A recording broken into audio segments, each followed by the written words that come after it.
Hello WhatsApp guys, আমি ফাহিম হাসান বলছি। আজকে আরেকটি ঘটনা নিয়ে আমি এখানে এসেছি। আমাদের ইউটিউব চ্যানেল ফাহিম হাসান। একদিন রাত্রিবেলা আমি একা একা আসতেছি, তখন অন্ধকারে কোনো কিছু দেখতে পাচ্ছি না। এরকম কতটুকু যাওয়ার পরে এই রাস্তার, তারপর পিছন থেকে কেমন যেন খুচুর খুচুর খুচুর খুচুর খালি শব্দ আসছে, আর খালি হাসাহাসি করতেছে।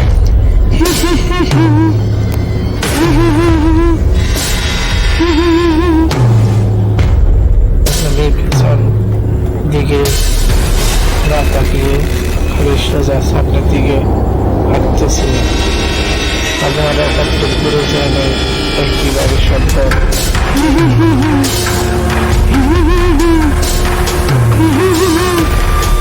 তখন বললাম, কে এখানে? কে? কোনো শব্দ নেই। তখন চুল একটু ঠান্ডা বাতাস এসে চলে লাগার পরে তখন কেমন যেন শরীর খালি শিশিরায় উঠতেছে ঠান্ডা বাতাসে, আর কেমন যেন ভালো লাগতেছে। তখন এদিক ওদিক খালি করতেছি আর বুঝতেছি কে এখানে, কে? কাউকে দেখতে পাচ্ছি না।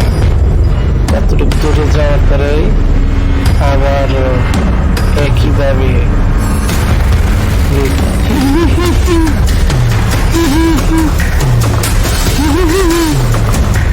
কে এখানে? আবার জিজ্ঞাসা করলাম। কোনো শব্দ নেই, খালি হাসাহাসির শব্দ আসতেছে। তখন লাইট বাইরে খালি এদিক ওদিক খালি দেখতেছি, অন্ধকারে লাইটের আলোতে কিছুই দেখা যায় না, এরকম অন্ধকার। ভয়ে তখন শরীর খালি কাঁপতে লাগলো, আর খালি আস্তে আস্তে সামনের দিকে আগাতে থাকলাম আর বিচাইতে লাগলাম। কোনো কিছু দেখতে পাচ্ছি না। আবার হাঁটতে লাগলাম। হাঁটতে হাঁটতে কতটুকু দূরে যাওয়ার পরেই আবার এরকম খালি করতেছে হাসাহাসি। তখন দিশা মিশা না পেয়ে ও জায়গায় দাঁড়াইলাম। দাঁড়িয়ে এদিক ওদিক চতুর্দিক খালি ঘুরে দিতেছি আর দেখতেছি, কাউকে দেখতে পাচ্ছি না। আর খালি কেমন যেন ঠান্ডা বাতাস এসে লাগতেছে কতক্ষণ পর পর। আর ভয়ে শরীরের সব দাঁড়িয়ে উঠল, একবারে শিশিরায় উঠতেছে। আর এদিক ওদিক খালি দেখতেছি, কাউকে দেখতে পাচ্ছি না। এরকম করে কতটুক যাওয়ার পরেই আবার দেখি ওই একইভাবে হাসাহাসি।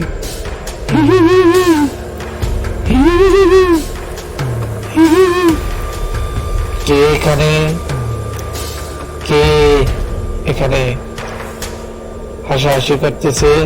কে এখানে? কোনো শব্দ নাই। তখন একদম নিশ্চুপ নীরব। তখন আবার হাঁটতে লাগলাম। হাঁটতে হাঁটতে এক পর্যায়ে এক রাস্তার দিকে উঠলাম, বড় রাস্তায়। ওঠার পরে পাকা রাস্তা দিয়ে চাইতেছি। যাওয়ার পরে কতটুকু দূরেই দেখি রাস্তার মধ্যে গাছ, দুই সাইডে দুইটা, এক গাছের থেকে আরেক গাছের উপরে দুই ঠ্যাং দিয়ে জায়গায় দাঁড়িয়ে রয়েছে, কেমন যেন সাদা ধবধবে অন্ধকারের মধ্যে। তখন লাইট মারতেছি, তখন লাইটের আলোতে কোনো কিছুই দেখতে পাচ্ছি না। তখন সাদা ধবধবা সেটা দেখতেছি। তখন ভয়ে তখন ওই জায়গায় নিস্তব্ধ হয়ে গেলাম একবারে। ইমকিমকি তাকাইয়া কোনো দিকে যাওয়ার কোনো পাচ্ছে না। তখন কি করলাম, ওখানেই দাঁড়াইয়া খালি এদিক ওদিক যাচ্ছি রাস্তা, কোনো কিছুই আর দেখতে পাচ্ছি না। তখন রাস্তার দু সাইডে খালি জঙ্গল আর জঙ্গল, পাকা রাস্তা তার মাঝখান দিয়ে। তখন খালি ইমকিমকি বিছাইতে খালি জঙ্গলের ভিতর মুখী রাস্তা ঢুকে গেল। তখন আবার মাটির রাস্তা কতটুকু যাওয়ার পরেই তখন দিয়ে গেলাম, যায় না কতটুকু জোরে যাওয়ার পরেই আবারও একইভাবে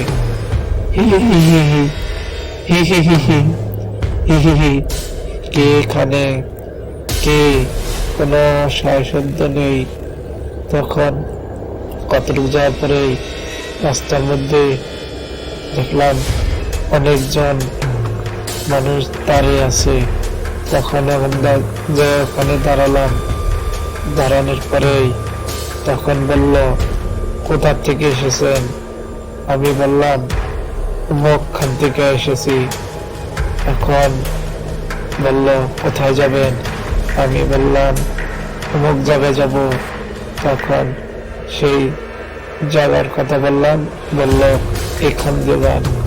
তখন এই রাস্তাতে যেতে বলল।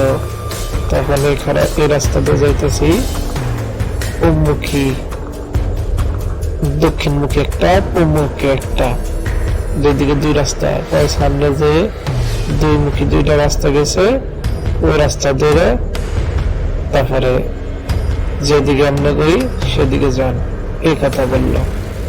তখন আর কোনো কিছু বুঝে উঠতে পারিনি, তাদের কথা মতনই তখন গেলাম। যাওয়ার পরেই দেখি রাস্তা এরকম জঙ্গলের ভিতরে আরো ভয়ঙ্কর। তখন এই জঙ্গলের ভিতর দিয়ে রাস্তা দিয়ে যাইতেছি, আর কতটুকু যাওয়ার পরে দেখি যে আবারও সেই লোক ওখানে। তখন সবাই মিলে খালি হাসাহাসি করতেছে, হি হি হি হি হি হি হি হি হি হি হি হি, সবাই এরকম করে হাসাহাসি করতেছে। তখন এদিক ওদিক না তাকিয়ে পিছনমুখী খালি দৌড়াতে লাগলাম। দৌড়াতে আবার এই জঙ্গলের ভিতরে ঢুকে গেলাম। দেখি ওখানে যে আর কোনো কিছু বিরছে পাচ্ছি না। ওদিকে খালি ইমকি খালি চুপচাপ খালি দেখতেছি ওটি আইতাছে কিনা। দেখি সাদা দবদবে কাপড় ফিন্দা গুলা খালি বিরচাইতেছে আর খালি হাসতেছে। ভয়ে শৈলের পশম দাঁড়ায় উঠতেছে আর শৈল খালি কাঁপতে লাগতেছে। এদিক ওদিক খালি বিরচাইতেছি, কোনো রাস্তা বিরচা পেতেছি না। তখন এক পর্যায়ে ওখানে জোর করে বসে গেলাম, চুপ করে, কোনো সায় শব্দ করি নাই। আর তারপরে এভাবে করে জোর করে বসে রয়েছি চুপচাপ। তখন এগুলা আস্তে আস্তে এদিক দিয়ে গেল গা, যাওয়ার পরেই পিছন দিয়ে বাইরে এসে আবার রাস্তায় উঠে যেতে লাগলাম। তখন এক পর্যায়ে রাস্তা খুঁজতে তখন খুঁজে পেলাম আমাদের এলাকার রাস্তা। তখন ওখান দিয়ে আসতেছি, আসার পরে তখন প্রায় 10টা থেকে 11টা এরকম টাইম হবে। তখন এসবটা দেখা হলো, বললো এত রাত্রে কোথা থেকে এসেছিস? আমি বললাম এরকম ঘটনা, যে রাস্তার মধ্যে এরকম সাদা কেমন যেন কাপড় ফিন্দে খাড়ি আছে আর খালি হাসাহাসি করতেছে। তখন বলল কোন জায়গায়? আমি বললাম অমুক অমুক জায়গায়, যে রাস্তার তিন মাথা সেই জায়গার নাম, তিন কোণে সেই রাস্তা। মূলত এটি এই জায়গাটির নাম হলো স্টিমার ঘাট, লঞ্চ ঘাট, স্টিমার।